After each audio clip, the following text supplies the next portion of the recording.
Well, good morning, good afternoon, good evening, wherever in the world you are.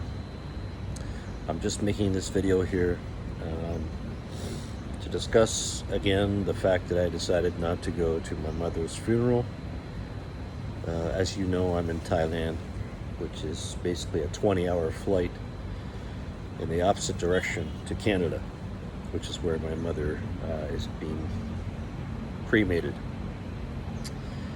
Unfortunately, again, I got to emphasize that when it comes to making a decision not to go to an estranged family member's funeral, I want you to know that I'm acknowledging to you that I know it's a hard decision to make.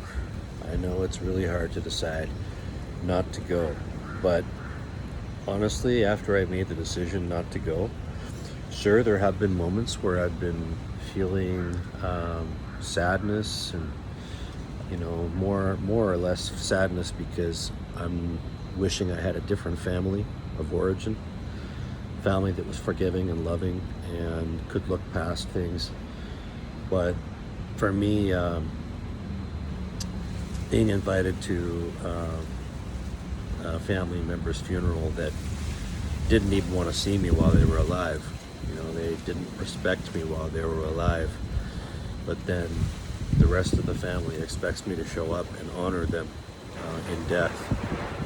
Just, it doesn't make any sense to me to mother or father, or whatever the case may be, biological relatives. Blood is thicker than water. It's all nonsense. You got to do what's right for your own mental health. I mean, I already have a toddler. I've got a kid that's almost 4 years old that I've got to focus all my mental energy on. And I've got a partner as well that I've got to focus my energy on. I've got to keep us all safe and protected. And the only way I can think of doing that is to keep my own mind safe and protected from the abuse that I know I'll endure if I would have gone to this funeral.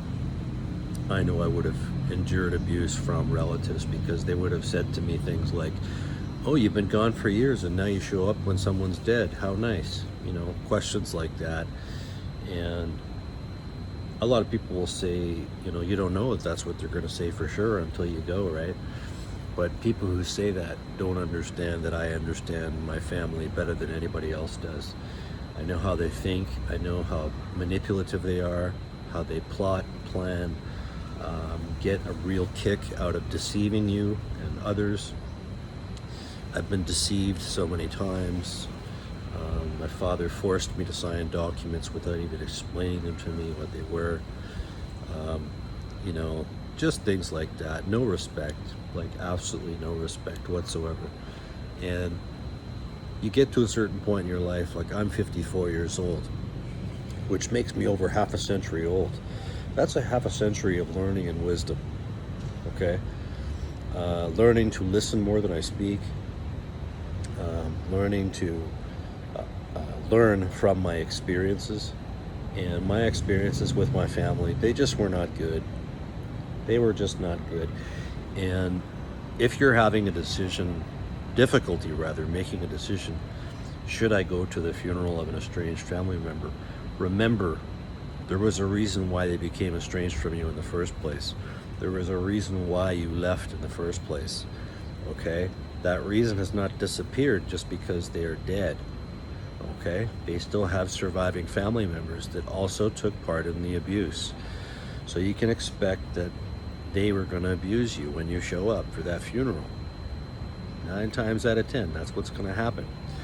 So why not protect yourself? Why not just grieve, mourn the loss of a family member, and just move on with your life? Life is short. There's nothing to be gained by putting yourself into a negative situation, by rehashing old stories of abuse and reliving old stories of abuse. When you estranged them and left them for a reason, and the reason was to preserve your own mental health and sanity. If people are abusing you, I don't care if they're your own family members, you have to preserve yourself. You have to take care of your sanity. Always put yourself first.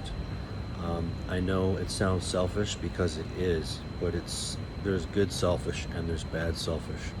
The good selfish is the selfish that says, you know what, it's going to take me months to recover from this trip if I go to this estranged family member's funeral. I know it's going to take me months to recover from the things that are going to be said to me there by surviving family members, the questions that will be posed to me by surviving family members, questions designed to make me uncomfortable. I know it'll take me months to recover from those questions. So you really just got to put it behind you. You know, tell yourself, I buy tranquility. Every time you start feeling a stressful emotion, feelings of guilt or sadness or regret in not going to the funeral, just say to yourself, you know, it's much cheaper to buy tranquility right now. I'm not even going to think about it anymore. It's gone. It's over. They're dead. It's in the past. It's time to create a new life for yourself. Life is short. It's too short to be living in the past, talking about past traumas and things like that. It's okay to talk about them if you're willing to work through them and deal with them and get professional help, and all that stuff. But to lament over things that can't be changed, and I guess it's okay to forgive if possible. Like I know for example that on some level I've forgiven them, but I'll never forget it. I'll never forget it. And I guess it's the not being able to forget it that makes it really a non-negotiable for me to go to the funeral of an estranged family member who abused me while they were alive. You know, I'll give you an example. My sister, when we were estranged, we weren't talking for years. And during those years, my parents developed dementia, and my sister put them into a care home. Did she even think once to call me to tell me that they were in a care home? Did she even offer their phone number, their contact information, their emails, the address where they were being kept in a care home? No, she didn't offer any of that information to me. Therefore, it was impossible for me to know where they were. Therefore, I could not go and visit them while they were alive. But now, like just a few months before they die, she is telling me this information. But she's had this information for years. She's known where they were being kept and looked after for years. And she never shared it with me. That's deception. And it's cruel and it's evil. And it wasn't her right to make that decision for me. If I wanted to see my parents while they were alive, she should have shared that information with me.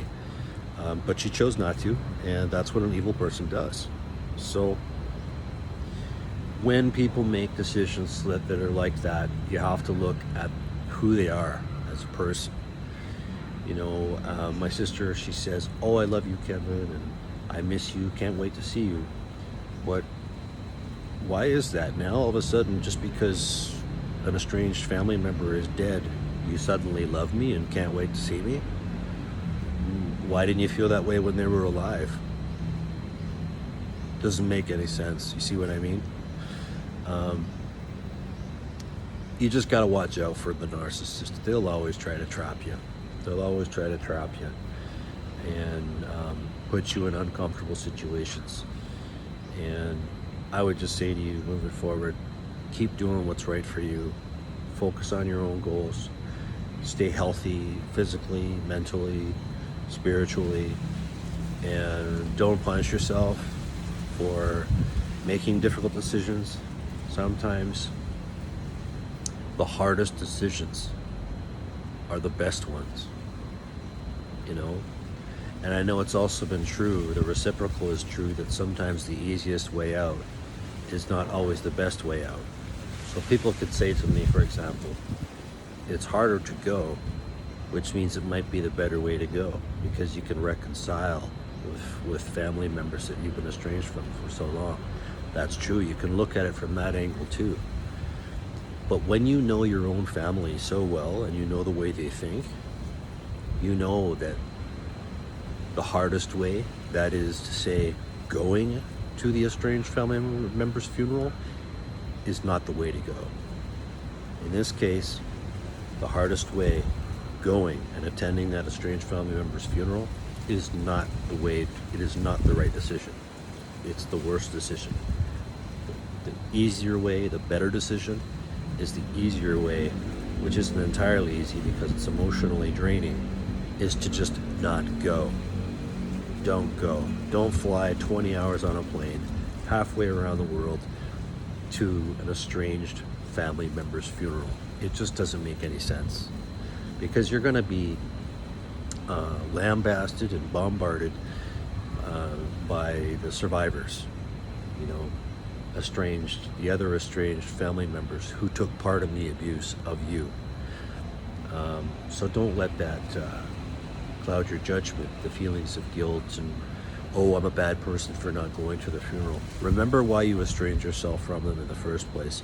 Because they were behaving badly toward you, because they were disrespecting you.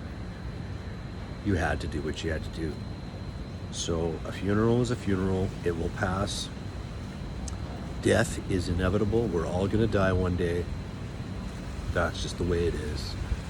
But right now, while we're alive, we can make the best of our life. And if that means forgetting about the past that took so long for us to heal from, that we're still trying to heal from, then yeah, you gotta let it go. Let go of that past. Let go of those family members who abused you. Let them go. Let them rest in peace. Say your goodbyes in a way that's comfortable for you, and move on with your life. Get on with your life. Enjoy your life. Look at these flowers behind you. You know, I wouldn't be here. I wouldn't be living this life if it wasn't for the fact that I made the decision to walk away from very abusive people in my life. Freedom is precious, and when you're with an abusive family, you lose all your freedoms. You become the joke at the Christmas dinner. You become the joke at Thanksgiving. The joke is always on you, and the joke is always at your expense, and everyone takes part in it. At some point, and those of you who have walked in my shoes will know what I'm talking about. At some point, you're just like, fuck you. You can all fuck off. I'm going my way. You go your way. Get the fuck out, because I'm getting the fuck out. Good luck with your abuse. Pick another victim, because I'm not a victim anymore. Peace out. Good luck.